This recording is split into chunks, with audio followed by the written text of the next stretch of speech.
Assalamualaikum warahmatullahi wabarakatuh. Baiklah, pada kesempatan hari ini kita akan membahas tentang teknik-teknik dasar bermain bola voli. Apa yang dimaksud dengan teknik? Teknik adalah cara-cara untuk melakukan permainan tersebut atau cara melakukan permainan bola voli. Kemudian ada berapa teknik dasar tersebut? Teknik dasar bola voli adalah ada 4. Yang pertama servis, yang kedua passing bawah, yang ketiga smash, dan yang terakhir keempat adalah blok. Nah, itulah teknik-teknik yang ada pada permainan bola voli. Marilah kita bahas satu persatu. Diawali dengan servis dulu. Teknik servis bawah. Jadi servis itu ada 2 macam, ada servis bawah dan atas. Terlebih dahulu kita bahas tentang teknik servis bawah. Caranya bagaimana? Cara melakukannya adalah sebagai berikut. Kaki kiri di depan, kaki kanan di belakang. Nah, seperti lihat di gambar ini. Ini kaki yang satu depan, satunya di belakang. Ini juga sama. Kalau ini kaki kirinya yang di depan, kaki kanannya di belakang. Jadi tergantung orangnya. Kalau yang kidal kebalikannya. Nah, ini juga sama. Satu di depan, satu di belakang. Kemudian selanjutnya berat badan condong ke depan. Berat badannya condong, ini juga condong. Pada gambarnya ini juga condong. Ini berat badannya condong ke depan. Kemudian tangan kanan diayun ke belakang. Nah, ketika akan memukul maka tangan kanan diayun ke belakang. Ini seperti gambar ini. Tangannya diayun ke belakang. Ini juga sama, diayun ke belakang. Ini juga diayun. Nah, ini awal permulaan sebelum mengayun bola. Kemudian selanjutnya bola dilemparkan ke atas sedikit ya. Nah, ini seperti pada gambar. Jadi melemparnya disesuaikan, tidak terlalu tinggi dan tidak terlalu rendah. Kemudian setelah itu pukul bola bagian bawah dengan tangan kanan. Nah, seperti pada gambar, tangan kanan ini memukul bola ini dari sini, diayun, kemudian dipukul bagian bawahnya. Kenapa bagian bawah? Karena supaya bola itu lajunya adalah ke atas diagonal, jadi sehingga melewati net. Kemudian setelah memukul bola harus diikuti dengan melangkahkan kaki kanan ke depan. Kenapa? Maksudnya adalah untuk menjaga keseimbangan badan, jangan sampai labil pada saat setelah melakukan servis. Nah, servis itu sendiri berguna untuk yang pertama adalah memulai pertandingan atau permainan, yang kedua adalah sebagai serangan. Jadi kalau yang melakukan servisnya terampil atau cerdik, maka dia akan bisa menempatkan bola pada tempat yang kosong yang tidak bisa dijangkau oleh pemain tim, sehingga menghasilkan poin. Nah, itu teknik servis bawah. Selanjutnya yang kedua adalah teknik servis atas. Bagaimana cara melakukannya servis atas? Yang pertama, berdiri, kaki kiri di depan, kaki kanan di belakang. Ini seperti pada contoh, satu kaki depan, satu kaki di belakang. Ini juga sama. Kemudian yang kedua, tangan kiri memegang bola, tangan kanan di belakang kepala. Pandangan ke arah bola. Ini pandang matanya ke arah bola. Ini juga sama ke arah bola. Ini juga kelihatan ke arah bola. Ini juga sama ke arah bola. Selanjutnya lemparkan bola ke depan atas kepala. Kemudian bola pukul dengan telapak tangan. Nah, ini telapak tangan dilebarkan, dibuka. Kenapa dengan telapak tangan? Karena pukulan pada bagian ini perkenaannya lebih banyak, lebih besar. Jadi perkenaan terhadap bola lebih besar dibandingkan dengan misalkan kepalan tangan atau kenanya jari-jari. Nah itu. Selanjutnya setelah itu, setelah memukul maka sama dengan tadi passing bawah, jadi dilangkahkan kaki ke depan seperti ini. Nanti setelah dia mukul maka kaki yang ini akan berubah berada di depan. Tujuannya sama, menjaga keseimbangan. Servis atas ada dua juga. Servis atas itu ada yang servisnya di bawah, ada juga yang sambil lompat atau jump servis. Nah itu yang sekarang dilakukan oleh pemain profesional adalah jump servis. Maksudnya supaya pukulan servisnya tidak bisa dikendalikan atau tidak bisa diterima oleh tim lawan, sehingga nantinya akan menghasilkan poin. Nah itu teknik servis atas ya. Kita lanjutkan dengan teknik selanjutnya, yaitu yang kedua, teknik passing bawah. Bagaimana teknik passing bawah? Cara melakukannya adalah sebagai berikut. Pertama, berdiri dengan kedua kaki dibuka selebar bahu seperti ini, seperti pada gambar ini ya. Tuh, kakinya dibagi dua, kakinya juga melebar, ini juga melebar. Setelah itu, lutut direndahkan, berat badan bertumpu pada kedua telapak kaki di bagian depan.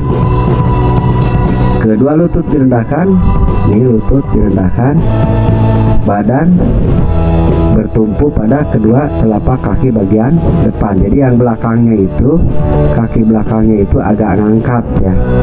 Jadi berada pada bagian depan. Selanjutnya, kedua lengan rapat dan lurus. Seperti contoh, lengannya rapat, lurus. Lurus, tidak bengkok, sikutnya tidak bengkok. Lanjut, tumpuk kedua telapak tangan dengan ibu jari sejajar. Nah yang ini nih, ibu jari. Nah ibu jari itu berada berdampingan dengan ibu jari yang satunya, yang ini. Tujuannya apa? Supaya kedua tangan itu mengunci, tidak mudah lepas. Selanjutnya, saat bola datang, ayunkan kedua lengan bersamaan dari bawah ke atas. Jadi dari bawah bola, kedua tangan itu diayunkan ke atas, dari bawah ke atas, dari bawah ke atas. Nah yang ini adalah persiapan akan menerima bola. Teknik passing bawah itu berguna juga untuk pertahanan. Artinya kalau pemain yang menyerang tidak terkena blok, maka sebagai pertahanan adalah melakukan passing bawah. Kenapa tidak passing atas? Tidak mungkin kalau misalkan smash, menukik diterima dengan passing atas. Jadi yang memungkinkan adalah passing bawah. Jadi sekali lagi, tujuan untuk passing bawah itu adalah untuk sebagai pertahanan tim dari serangan lawan, apalagi lolos dari blok teman kita. Selanjutnya, setelah mempelajari passing bawah, kita lanjut ke passing atas. Teknik passing atas seperti apa?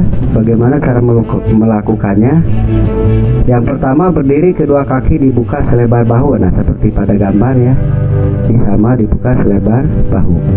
Kemudian satu kaki di depan dan satu kaki di belakang, serta lutut agak ditekuk. Sebenarnya ini tidak terlalu belakang depan ya, hanya sebagian kecil atau sedikit saja, tidak depan belakang, kecuali nanti passing atasnya berada atau jangkauan passing atasnya sangat jauh. Kemudian kedua tangan diangkat di depan atas dahi dan jari-jari tangan direnggangkan nih, seperti ini nih, seperti ini. Kedua tangan diangkat di depan atas dahi dan jari-jari tangan direnggangkan. Yang ini nih, ini gerakan ini adalah bisa saja dia setelah melakukan passing atas, atau bola datang dia menyambut passing atas. Ini yang gambar ini. Kemudian ini perkenaannya ketika bola di depan dahi, dorong bola dengan jari mengeper sampai sikut lurus seperti ini. Ini nanti jarinya mendorong bola, kemudian sampai sikutnya lurus. Kalau yang ini masih bengkok, jadi lutut sikut yang ini sampai lurus. Nah itu. Selanjutnya perkenaan bola pada ruas jari pertama dan kedua nih. Jadi sebenarnya yang untuk perkenaan itu adalah bagian ibu jari dan telunjuk yang dominan terhadap perkenaan bola. Kalau jari yang lainnya sebagai penopang saja, hanya sebagai penopang. Nah itu untuk teknik melakukan passing atas. Apa tujuannya? Passing atas adalah memberikan umpan kepada spiker kita atau kepada pemukul kita untuk melakukan smash.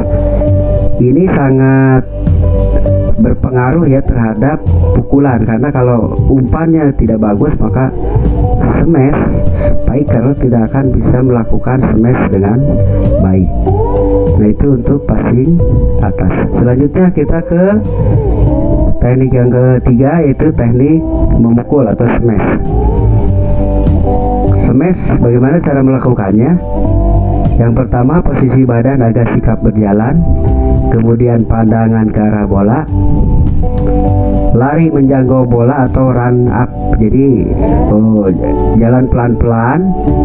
Nah seperti ini, dari sini jalan pelan, kemudian melompat menjangkau bola. Ini bolanya ada di sini, ini bolanya ada di sini, dijangkau setinggi mungkin. Selanjutnya menolak dengan kedua kaki setinggi mungkin. Setelah lari, nah, dia melompat setinggi mungkin sekuat tenaga sampai titik bola di mana berada, titik tertinggi bola. Kemudian saat di udara, lentingkan badan ke belakang nih, badan ke belakang dilentingkan. Buat apa? Supaya nanti awalan untuk memukul lebih banyak, artinya bisa memukul lebih keras dibanding dengan yang badannya lurus. Kalau lurus kan jangkauan mukulnya tidak akan jauh, jadi pukulannya kurang keras. Setelah itu baru dilanjut dengan pukul bola dengan keras, dikoordinasikan dengan pergelangan tangan. Nah pergelangan tangan di sini sangat dominan karena bisa mengatur, membolak-balikan kemana arah bola mau dituju. Itu dengan bantuan pergelangan tangan. Selanjutnya, setelah memukul maka harus mendarat dengan dua kaki dan mengeper. Kenapa harus begitu? Karena kalau hanya satu kaki nanti akan berakibat fatal, mungkin akan mengakibatkan tidak. Itu untuk gerakan smash. Smash tujuannya adalah untuk mematikan lawan atau untuk memperoleh poin. Smash itu adalah faktor yang paling penting dalam permainan bola voli. Kalau spikernya bagus, maka pukulannya susah diterima oleh pihak lawan sehingga dapat menghasilkan poin. Nah, selanjutnya yang terakhir adalah teknik setelah mukul adalah blok. Bagaimana cara melakukan blok? Adalah yang pertama, posisikan badan menghadap net dengan keadaan kaki dibuka selebar bahu, kedua lengan berada di depan dada. Nah seperti ini. Ini tadinya di bawah ya, di bawah. Kemudian nanti dia melompat, jadi di bawah dulu. Setelah itu letakkan kedua kaki secara bersamaan, kedua lengan diluruskan ke atas dan jari-jari tangan terbuka. Pandangan fokus ke arah datangnya bola, karena kalau tidak fokus maka bola yang akan diblok tidak akan kena oleh tangan kita. Setelah melakukan blok, tidak kena maka mendarat sama dengan menggunakan dua kaki bersamaan. Tujuannya supaya tetap terjaga keseimbangan. Apa tujuan blok? Ya udah barang tentu bahwa tujuan melakukan blok adalah supaya serangan lawan tidak sampai ke daerah kita. Jadi ketika dipukul di blok, maka bola akan kembali ke daerah penyerang itu sendiri. Kalau blokernya bagus, maka pemain lawan tidak akan bisa ada yang memukul karena kalaupun dia memukul selalu terhalang. Sekian, terima kasih. Assalamualaikum warahmatullahi wabarakatuh.